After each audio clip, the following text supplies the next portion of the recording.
is Ashton Long from The Prowler, interviewing couples at the Mill, sitting down with married couples John and Jillian Bowen, Michelle and Shad Genovese, Mandy and Shane Ratliff, and one engaged couple, Emily Woodward and Taylor Sweeney. How is working together at the Mill? Who's going to go first? That's fine. I mean, we work together, but we're just in the building. We rarely see each other unless I need something or she needs something, or for some reason paths cross. But for the most part, she's on this hall, I'm on that hall, and that's it. Yeah. Probably the best thing is we get a little extra time because we get to ride together. A decent bit of the time. Soccer season. That's our favorite part. That is. I really like it. I don't know. It's fun. So we get to take our daughter to school together and all that stuff. And then we just have a few minutes to talk to each other in the car. Because it's funny, people who don't work in a school are like, don't you get to see each other all the time? You get to eat lunch together. You get to go by each other's offices. I'm like, you have no idea what it's like in a school building. But so that's probably my favorite part, is that we get to ride together and it gives us just a few extra minutes a day until soccer season comes. Typically. And I need my own car. Yeah. Well, it's awesome that we have the same schedule, so that's great.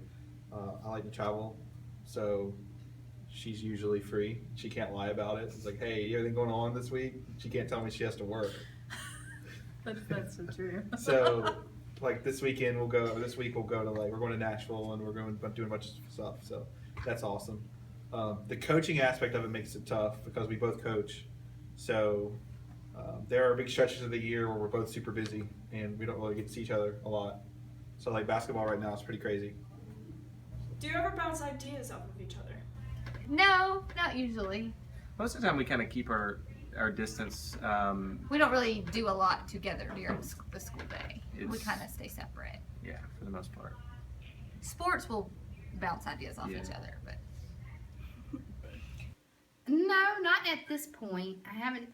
I'm teaching statistics right now and geometry, and we do a lot of vocabulary in there, but it's not really related to probably his curriculum. He's teaching AP English literature and regular literature, right? Yeah, British literature. British.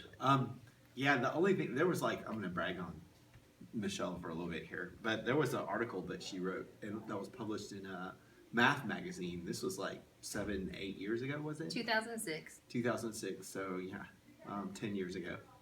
This is why I do English, not math.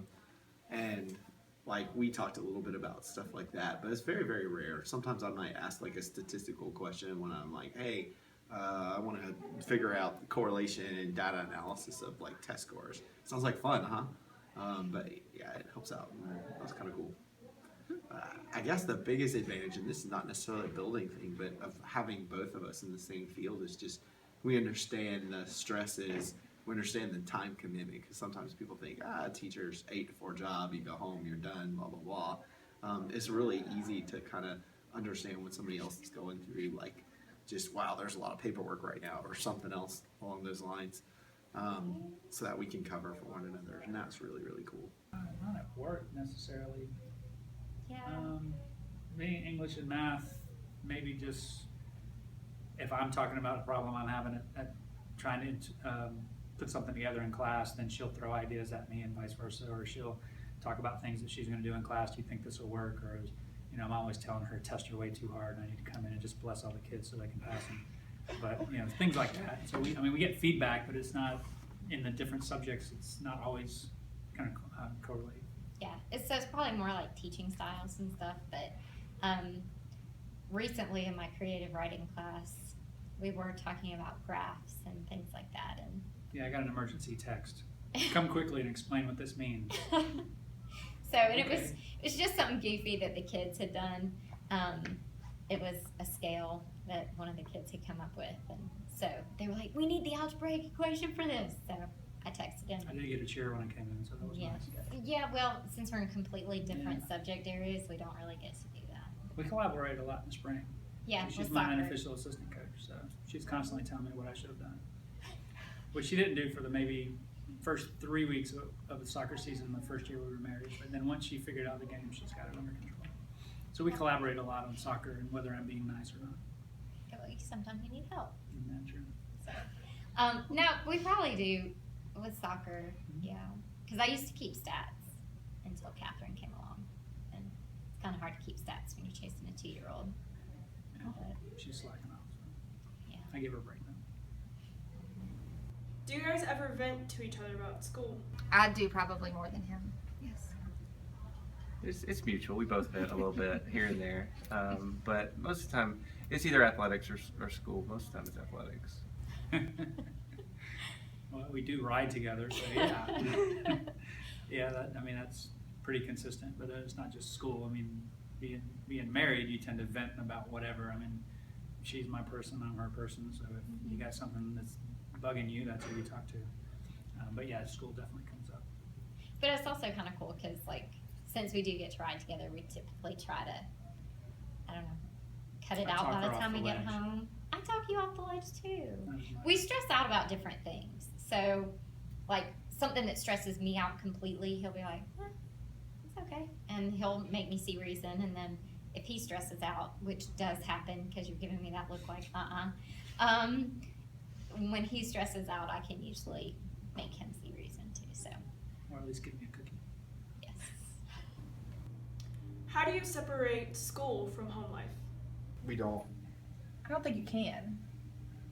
I We mean, get, like, to me, teaching isn't one of those jobs you can completely leave at school, leave at work, or because it's going to go home with you, because you care about your students, you care about the kids and stuff. So, if we have the same kids, that we'll talk about them and stuff. I mean, you know what I mean? Like, you can't just leave that completely at work. So.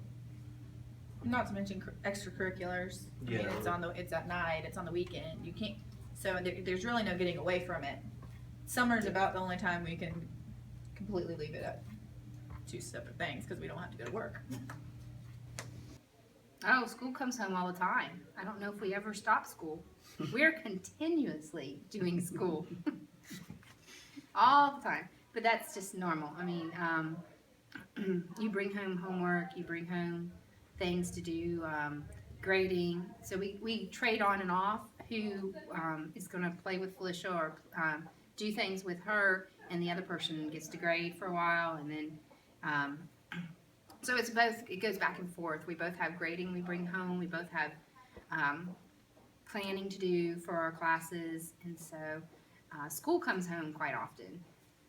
Yeah, it's not. It's funny because, like, we'll both have quality time with Felicia. Like, we'll sit down and eat dinner together, and then probably from like dinner time until bedtime, we're more or less together. And then on the weekends, like if we're gonna do work, it's one of us works late so we can keep as much here as possible, but then we might jump back to it after she goes to sleep, or occasionally on the weekends. But we try to keep a balance and make sure that we carve out time for each other, which is really important in any kind of relationship that you have, regardless of what job and who you're working with, kind of thing. But it's certainly more scheduled through the school year, even on breaks and stuff like that. They're more scheduled because you still do have work that you carry. Once summer hits, it's amazing. Well, we probably don't do that very much. A lot of school is our home life. We're so heavily involved in Stars Mill. It's just kind of we bring it home with us, and then it also comes to school with us. So we definitely intertwine the two quite a bit. Yeah, no, I have to say that it's not that hard to leave. I try really hard to just not bring stuff home, like not just work to do, but if it's an issue in class and you deal with it there, and we'll talk about it, but it's not something you take home and continue to deal with or whatever. It's done, it's over. Let's move on, and not worry about it. But especially since Catherine's been born, and I try to make sure when I'm at home, then it's husband and dad and doing those kind of things. And if I have to do schoolwork, then I'll even on the weekend I'll come back up here, or at night I'll come back up here and work. And so there's very much a location differentiation. I just don't work at home. She has a little pink bag she likes to carry back and forth and never actually use, but That is not true. I do try to use it. try. Um, Listen. No, it is nice being able to leave, and with Catherine at home, I have to be mom when I get home. So I'm not a teacher anymore. It's it's mommy this, mommy that, mommy this, and then just you really learn how to compartmentalize your time. So it's making sure the house is relatively picked up. And if I grade papers, it's typically after she goes to bed, assuming I'm not so exhausted myself. We really just, I don't know, I guess because we both just really want to make the most of our time when we're here at school. So we just focus on getting that stuff done so that we don't have to take it home necessarily. And then, and if we do have to take stuff home, like he said, he'll come up on the weekend, or I'll try and grade papers after Catherine's gone to bed, or, and then leaving schoolwork here, we try to basically be done talking about school by the time we get home, and Yeah, because we ride from here to go get Catherine, and then by the time we pick her up, it's a whole different world. And it wasn't that way before she was born. no. We very much either stayed here a whole lot later, or we took a Yeah. lot more stuff home with us and worked, and that kind of thing, and blended them a little bit more. But now that she's around, you can't really. I mean, there's no Catherine, go over there and play, and mommy and daddy got to do some schoolwork. That's just not going to fly. So. But like Kinda before made it she was separate. born, I mean, there'd be nights where I was here until 6:30, 7 o'clock at night, easy, just to get everything done. And then if I couldn't, I mean, you could just sit and grade papers while you're watching football on Saturday or something like that. And now that doesn't ever really happen. She likes to help if she sees paper and pen. She's like, She's "Ooh, all into artwork." coloring now. She's all into coloring, so she thinks it's free reign, and nope. How do you separate extracurricular activities from being with your child? Well, It's hard. It's hard. We have. it's a lot harder this year than it was Yeah. before we had Sawyer or as a baby. Yeah, now that he's getting a little bit older, We're it's seeing that it's a lot of challenges. a lot of challenges, for doing sports, especially with, a with baby. daycare and stuff like that, and also making sure we separate ourselves and leave time for our family. That's been a real struggle for us, especially this year, getting enough time to spend with them. So we've kind of designated Sundays right now, but we really do want more time with them, and hoping to do that in the near future, definitely. It's been hard with both of us working as much as we have. We both are in sport at the same time, so we didn't do a very good job first semester, and now with her finishing up and me He's starting doing a back second up, one. doing a second sport, she's going to get a lot of it, the brunt of it, and so hopefully I'm going to try the best possible to manage it. Then the spring we're wide open, so that's a positive. We're looking for the spring. We're very much looking forward We're to the looking for spring. past winter break. That's our goal at this moment. Yeah. It just delineates it. I mean, I have certain things I have to get done, and so like during soccer season, I mean, I'm out on the field setting it up before the bell rings 10/7, and if she goes and gets Catherine, she might bring her by practice towards the end, and I'll see her a little bit then, but it just extends my school day. And then, of course, on basically what it means is that if I don't have a game, I put Catherine down that night, and when I do have a game, she puts her down. So that gets determined a lot of times on availability. But it makes the school section longer, but it doesn't really change anything other than that. Mm-mm. No, it just makes it more important to get stuff done here at school, because like when he has games or something like that, then I'm really just on because I have to go pick her up and make sure she's ready for bed, and you Yeah. just yeah. I was gonna say we have to communicate a lot, because like with department chair, she has a meeting at the county, then she's gotta go do that, or she has SLT that runs over, or anything like that comes up. In the fall, it's not that big a deal, it's just, hey, you need to get Catherine today, whereas in the spring, now it's a matter of coordinating with Megan, who watches her. Can I stay later, or do I need to call my mom and dad and have them? Fortunately, they live over in Braylon. Her mom and dad live right over here in Whitewater's district, so we've got lots of people that can step up. Miss McNally and her brother, if we had to. So we got lots of options, but it just means you really have to. You can't get a phone call at 4:15 and be like, hey, don't forget, somebody's got to get Catherine today. So it's an ongoing conversation. What's today's schedule? What's going on? What do you have to do? What's after school?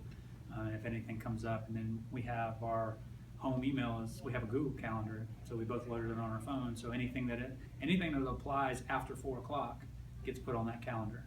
And then that way we can check and see if we're available, or we can check and see what we have to work around. Well, math team is awesome. Love the kids. I love doing math team. I love going to competitions. And I'm working with 2 other colleagues, Miss Willoughby and Mr. Campbell, and they are great. It's split Shout between, out. yeah, it's split between 3 different sponsors, so that math team is manageable and it's fun, and we have a great time. So how do you guys anticipate being married change the way you interact at school? I don't think it's going to change that much. It's just, he's still going to bring me Starbucks. And he's still going to do everything he already does for me. Yeah. Eventually, it'll change up if we have kids. Like, That's going to be the if we have kids, we're not going to be able to both coach basketball or like both do the same seasons because one of us has to take care of it. So, so we'll have to figure out like, all right. Our schedules are going to have to change. Spoiler alert: she's not going to coach anymore. So we'll have to just figure that out because, like I said, we can't. Right now, in the winter, we both do basketball. In the spring, I'm going to do baseball. She's going to do tennis. We can't have 2 seasons in a row where we like neither one of us are ever home when we have a baby. So that'll be a consideration. But until then, I think everything's going to be kind of business as usual.